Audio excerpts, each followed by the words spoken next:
Psalm 78. God's goodness and Israel's ingratitude. A maskil of Asaph. Give ear, O my people, to my teaching. Incline your ears to the words of my mouth. I will open my mouth in a parable. I will utter dark sayings from of old things that we have heard and known, that our fathers have told us.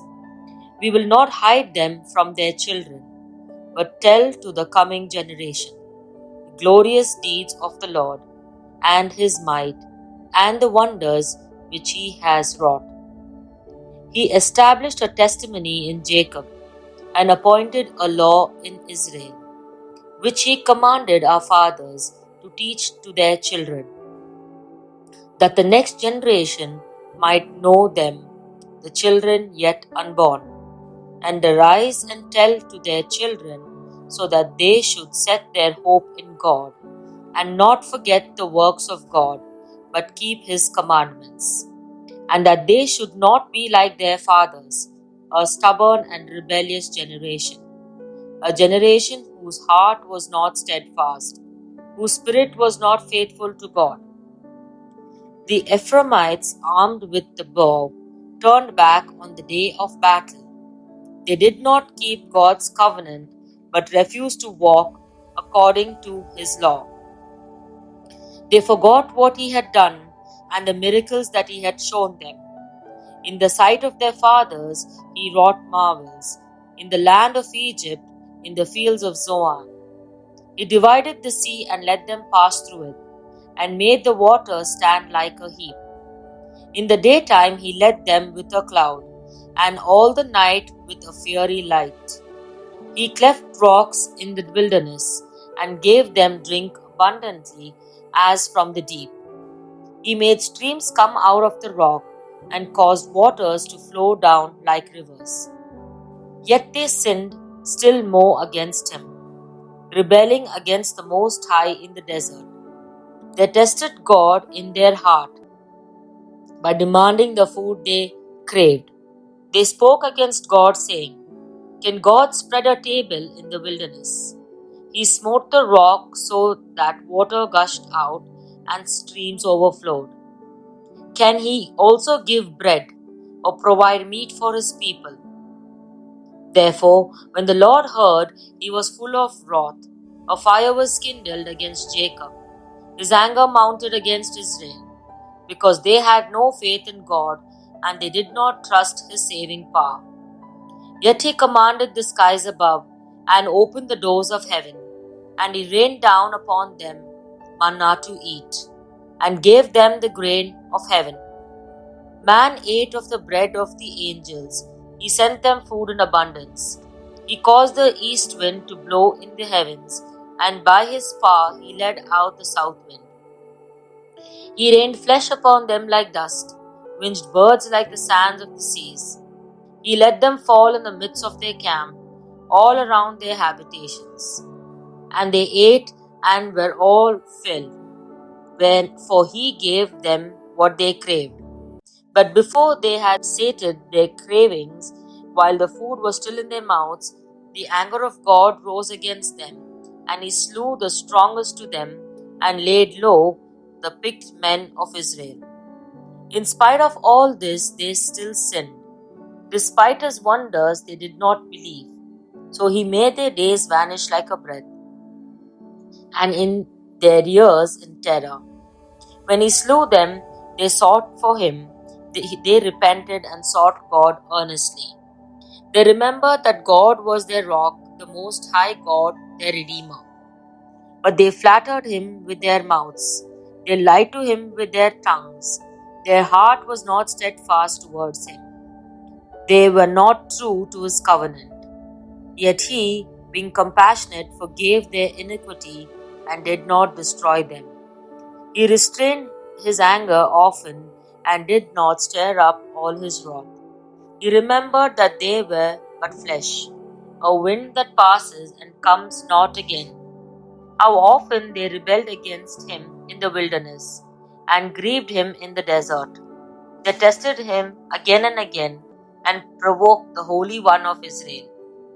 They did not keep in mind his power, or the day when he redeemed them from the foe. When he wrought his signs in Egypt and his miracles in the fields of Zoan, he turned their rivers to blood, so they could not drink to their streams. He sent among them swarms of flies, which devoured them, and frogs which destroyed them. He gave their crops to the caterpillar, and the fruit of their labor to the locust. He destroyed their vines with hail, and their sycamores with frost. He gave over their cattle to the hail, and their flocks to the thunderbolts. He let loose on them his fierce anger, wrath, indignation, and distress, a company of destroying angels. He made a path for his anger. He did not spare them from death, but gave their lives over to the plague. He smote all the firstborn in Egypt, the first issue of their strength in the tents of Ham. Then he led forth his people like sheep, and guided them in the wilderness like a flock. He led them in safety so that they were not afraid, but the sea overwhelmed their enemies. And he brought them to his holy land, to the mountain which his right hand had won. He drove out nations before them. He apportioned them for a possession and settled the tribes of Israel in their tents. Yet they tested and rebelled against the Most High God, and did not observe his testimonies, but turned away and acted treacherously like their fathers. They twisted like a deceitful bow. For they provoked him to anger with their high places. They moved him to jealousy with their graven images. When God heard, he was full of wrath, and he utterly rejected Israel. He forsook his dwelling at Shiloh, the tent where he dwelt among men, and delivered his power to captivity, his glory to the hand of the foe. He gave his people over to the sword, and vented his wrath on his heritage. Fire devoured their young men, and their maidens had no marriage song. Their priests fell by the sword, and their widows made no lamentation. Then the Lord awoke as from sleep, like a strong man shouting because of wine.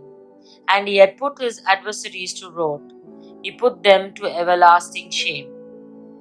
He rejected the tent of Joseph. He did not choose the tribe of Ephraim, but he chose the tribe of Judah, Mount Zion, which he loves.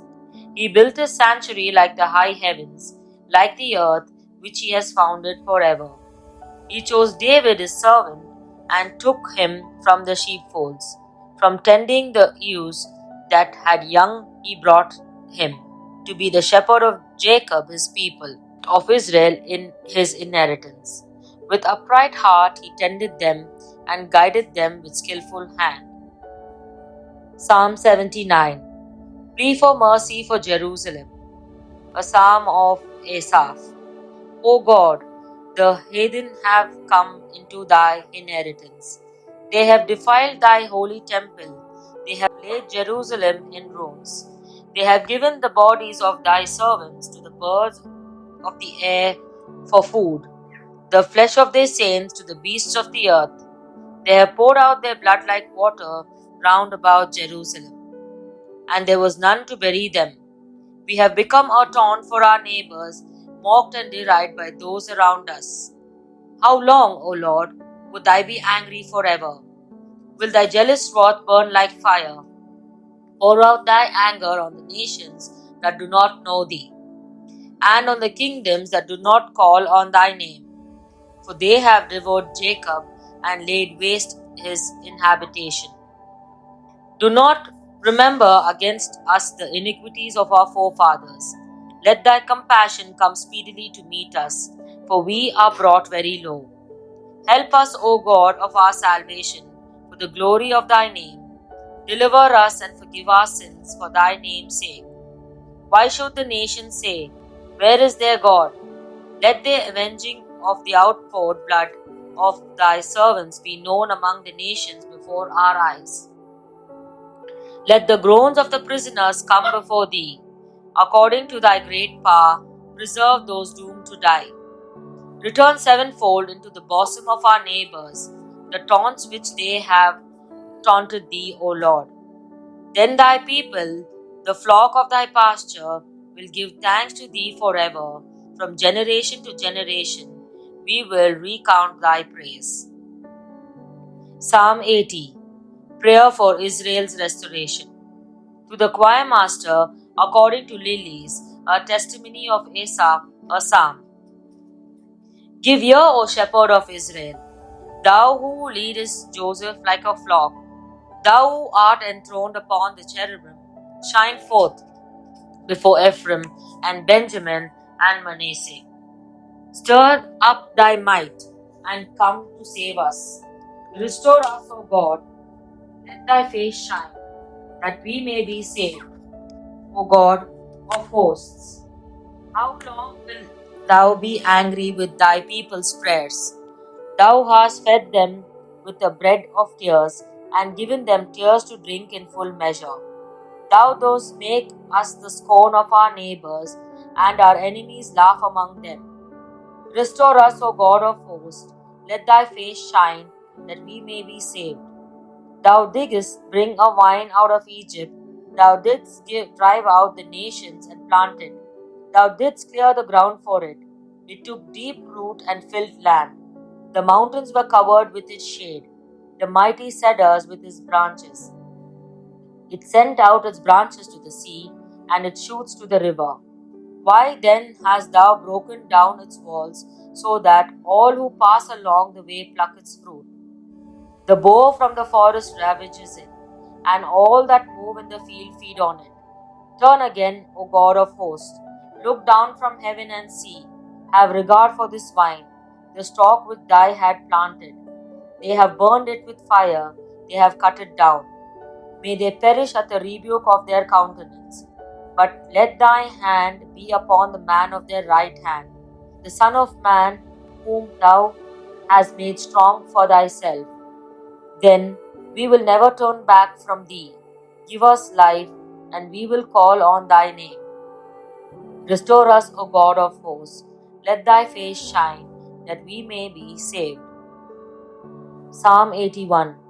God's appeal to stubborn Israel.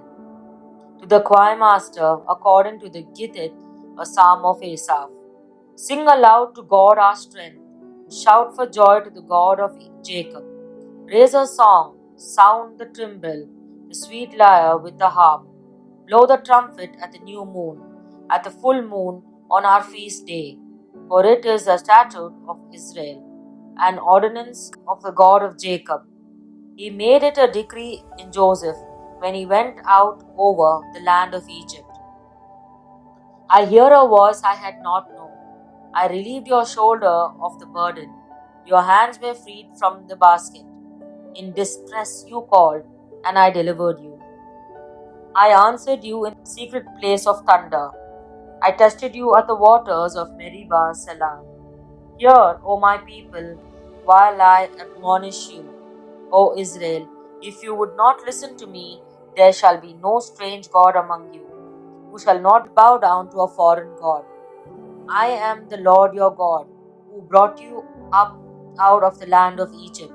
Open your mouth wide, and I will fill it. But my people did not listen to my voice. Israel would have none of me. So I gave them over to their stubborn hearts to follow their own counsels. Oh, that my people would listen to me, that Israel would walk in my ways. I would soon subdue their enemies and turn my hand against their foes. Those who hate the Lord would cringe toward him, and their faith would last forever. I would feed you with the finest of the wheat, and with honey from the rock I would satisfy you. Psalm 82. A plea for justice. A psalm of Asaph. God has taken his place in the divine council. In the midst of gods he holds judgment. How long will you judge unjustly and show partiality to the wicked? Give justice to the weak and the fatherless. Maintain the right of the afflicted and the destitute. Rescue the weak and the needy. Deliver them from the hand of the wicked. They have neither knowledge nor understanding. They walk about in darkness. All the foundations of the earth are shaken. I say, you are God's Son of the Most High. All of you, nevertheless, you shall die like men and fall like a prince. Arise, O God, judge the earth, for thee belong to all nations. Psalm 83. Prayer for judgment on Israel's foes. A song, a psalm of Asaph. O God, do not keep silence, do not hold thy peace, or be still, O God. For lo, thy enemies are in turmoil. Those who hate thee have raised their heads. They lay crafty plans against thy people. They consult together against thy protected ones. They say, Come, let us wipe them out as a nation. Let the name of Israel be remembered no more. Yea, they conspire with one accord. Against thee they make a covenant. The tents of Edom and the Ishmaelites, Moab and the Hagrites, Gebal and Ammon and Amalek, Philistia with the inhabitants of Tyre. Assyria also joined them. They are the strong arm of the children of Lord Selah. Do to them as thou didst to Midian, as to Sisera and Jabin at the river Kishon, who were destroyed at Endor, who became dung for the ground. Make their nobles like Oreb and Zeb, all thy princes like Zebah and Zalmunna, who said, Let us take possession for ourselves of the pastures of God. O my God, make them like whirling dust, like chaff before the wind, as fire consumes the forest, as a flame set the mountains ablaze. So do thou pursue them with thy tempest, and terrify them with thy hurricane. Fill their faces with shame, that they may seek thy name, O Lord. Let them be put to shame and dismayed forever. Let them perish in disgrace. Let them know that thou alone, whose name is the Lord, art the Most High over all the earth.